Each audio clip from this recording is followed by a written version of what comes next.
So here is a question from Richard, who got in touch via YouTube. The economy will play a central part in next year's election. Do you know if people are better off than in 2010? I understand that average wages have barely moved. GDP has increased, but GDP per capita has fallen. How do you think the Conservatives will try to convince voters otherwise? So I did look this up, Richard, and actually the latest figures that I could find were from the Resolution Foundation, which is a very respected think tank on living standards. They found earlier this year that workers in the UK are £11,000 worse off a year after 15 years of wage stagnation. So it's the fact that wages haven't really grown. What stats have you guys looked up to add to that?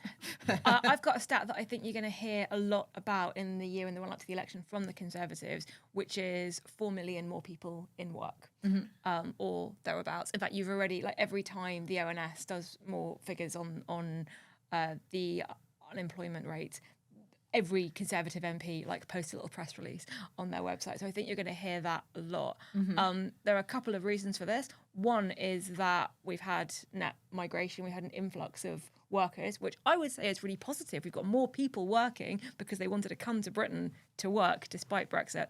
And those people are contributing to the economy and paying tax, and that's great. That's probably not the message that that's the Tory not going MPs, in a little press release. No, that's not the thing that they want to run on. Yes, we've got more people in work because more people have come here to work.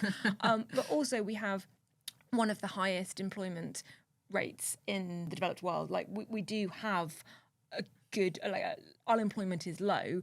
Then you have to ask questions about the quality of those jobs, and clearly from the questions about pay, whether those jobs are good jobs that enable people to maintain their living standards and pay their bills, to which the answer we've found in the last 18 months is often no, especially if it's insecure work, if it's gig economy work, and if pay has stagnated.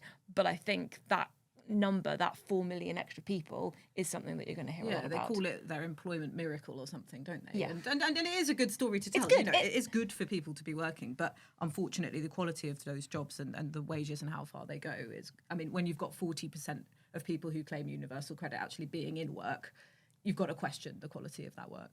Yeah, quite. I think what you're going to see is the government make relative arguments. They did it this week with the autumn statement. They basically said, look, our growth is higher than Italy, Germany, and they just listed these countries where we've had higher growth since 2010.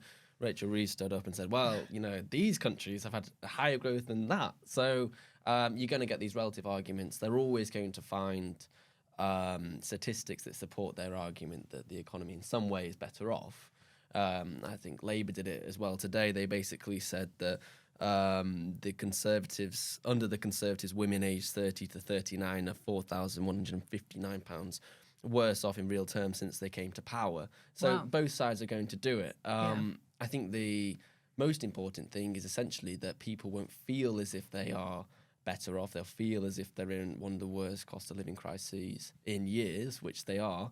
And that's the most important thing. Well, that comes to the second half of the question, which is how do you think the Conservatives will try and convince voters otherwise, i.e. that the economy is in a better state than some of our stats that we found suggest? So a lot of blaming it on COVID and a lot of comparing us to other countries and say, look, the whole world went through a pandemic. You can't expect us to be as robust as we would have been if COVID hadn't happened. I did a really interesting interview about a year ago with a woman called Georgina Sturge, who is a researcher in the House of Commons Library, and it's her job to find data and facts and figures for MPs of all parties where they want to say, look, has poverty gone up or down? And one of the fascinating things that she told me and that she writes about in her book is that there are ways of slicing and dicing these figures often that can tell you any story that you want. So whether you take it from 2010 or 2011 and whether you look at absolute poverty or relative poverty or child poverty, or whether you look at in regional terms, or whether you look at people in work or out of work, usually there is some version of the data that you can take and spin. And she gives an example of Cameron and I think it was Ed Miliband both arguing that child poverty had gone up or down and both being right depending on how you looked at the figures. So I think there will be data out there that will tell what seems to be contradictory stories, but I think more important than that is the overall message about how people feel. And on that, it's much harder for the Conservatives to make a compelling argument because people know how they feel, even if there's a government minister telling them that actually the data says this. Yeah, and it's also about the nightmares that drive politics and what people are scared of. Back in the coalition years, we had this big nightmare of the financial crash, and that dominated the way in which we spoke about economics. I think it's completely changed now, and it's much worse for the Conservatives, both in part because of the cost of living crisis we've experienced the past 2 years, and also, more importantly, the mini budget.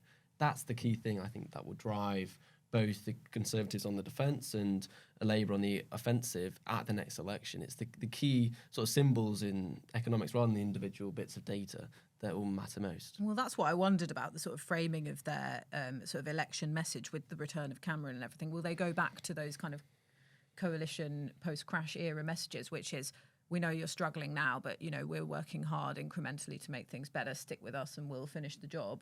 Or are they going to do more of what Jeremy Hunt was doing at the autumn statement this week and saying the economy's turned a corner and, you know, things are looking up, and it sounds, I think, quite jarring. I mean, I think if I were them, I would probably go for the former. But either way, it's trying to convince the electorate to not believe their own experience. Yes. Because either you're asking them to not believe their own experience of what their lives are actually like and how bad the cost of living crisis is, which seems delusional, or you're asking them to have collective amnesia and forget that the Cameron Osborne years were a decade ago and that they said, trust us now, make the sacrifices now, and things will get better.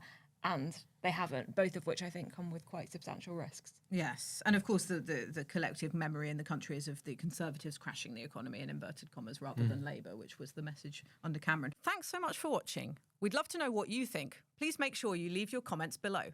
And if you enjoyed watching this podcast, you can watch more of our videos on our YouTube channel. And don't forget to like and subscribe.